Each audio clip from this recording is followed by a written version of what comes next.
Okay, Councillor Morris, thank you very much for spending some time with us this afternoon and actually to speak with your constituents about some of the things that actually happened in the last couple of weeks. You've had a pretty eventful last few days, haven't you? Absolutely. Tell us about it.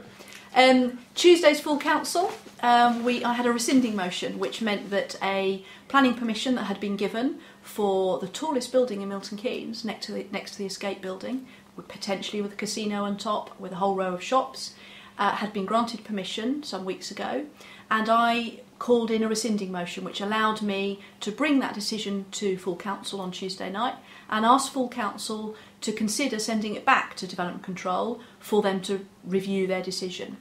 My argument was that the report hadn't been robust enough, and I wanted to make sure we made an absolutely robust, lawful decision that nobody could challenge. So I asked full council to consider it for me. So what actually informed this initial motion that you tabled at the council?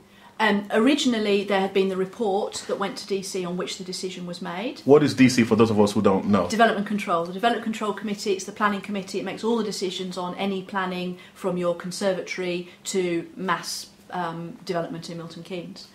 So this had gone to that committee with a officer report and had been granted planning permission. And my argument was that that report was not robust enough. So that's in our constitution. There's something called 15.1, and that allows you to question a decision made by development control. I understand it's only ever been used 4 times, and so obviously I was the 4th occasion using it. A number of councillors don't like it. They don't think it's right. We've given development control the ability to make those decisions, and here we are now questioning them. But I think it's absolutely right that as the body corporate, as the main council, we're overall responsible for every decision made, and therefore I think it's right that we should be able to call some of those to be reviewed if necessary. Now, what kind of feedback have you had from those in your ward that you represent at the moment about this motion that you tabled? Because obviously this is going to be a pretty big building. Absolutely. And it is likely to dominate the landscape of Milton Keynes. Yeah. Now, what kind of feedback have you had from your constituents about this building per se? Interestingly, because of the way the process is with who we consult with on these things, the people consulted with are those residents of Campbell Park, in the grid square of Campbell Park, who I represent.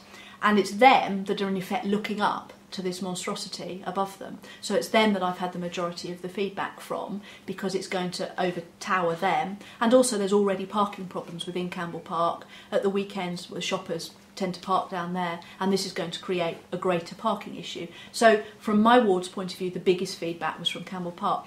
But I have to say, we all own Central Milton Keynes, and therefore I'm always surprised how little engagement we make as a council with those people outside of Central Milton Keynes to get them involved. The first that most people will know would be some enormous building having been built, and they would not have engaged at any process.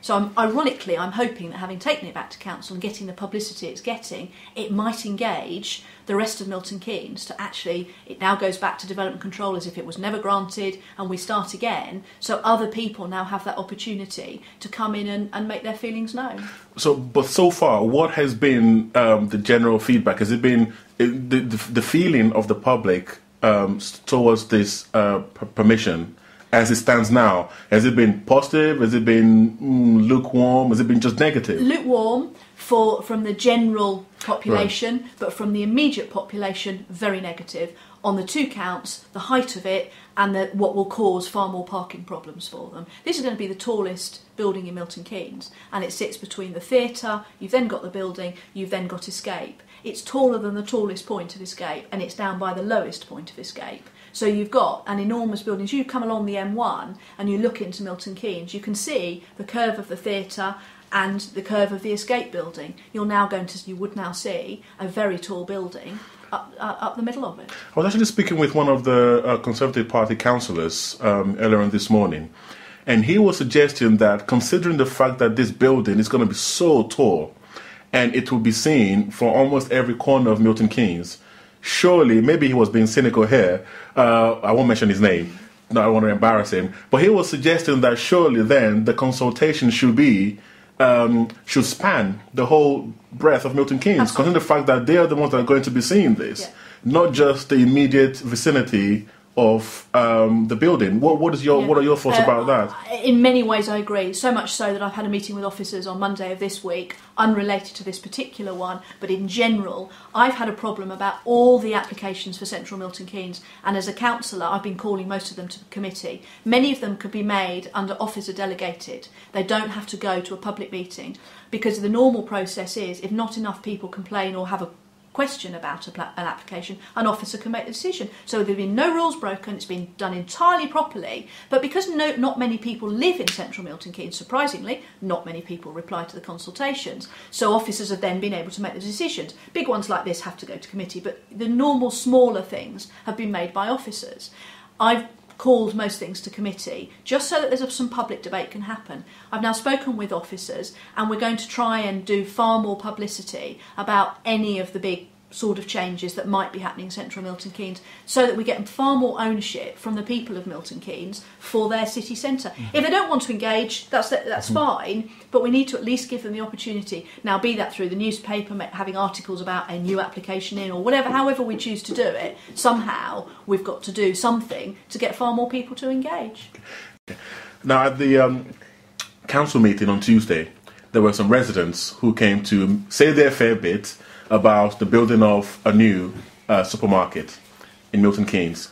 There was another resident who came to raise his objection about the cutting off of trees without any consultation.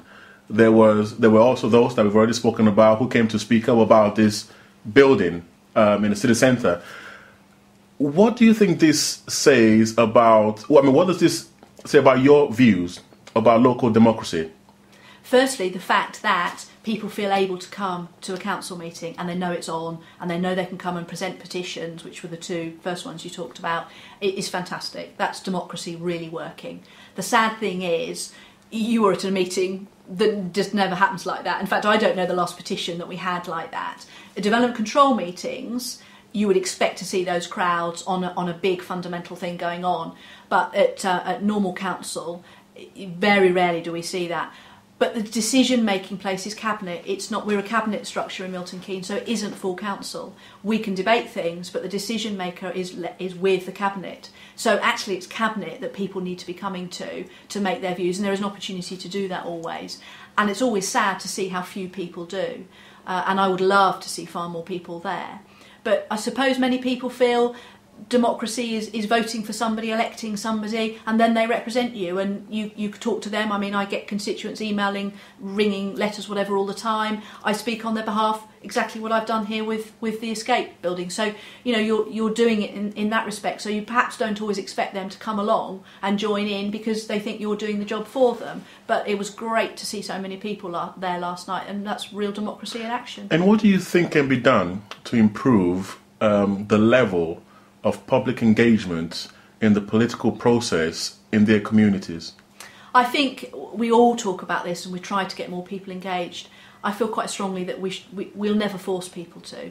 It's an issue that gets them involved. So as you saw last night, the issue of building of a supermarket, boy did that get them involved. If something's going to affect their lives, they'll be there with, there'll be loads of them. If it's something that they're not particularly bothered about, they think it will be okay, they feel confident that their representatives are representing them okay. And I do think we should be clear not to force people to, or be terribly upset that lots of people aren't engaging, because I really strongly feel people do engage when they're really interested in something.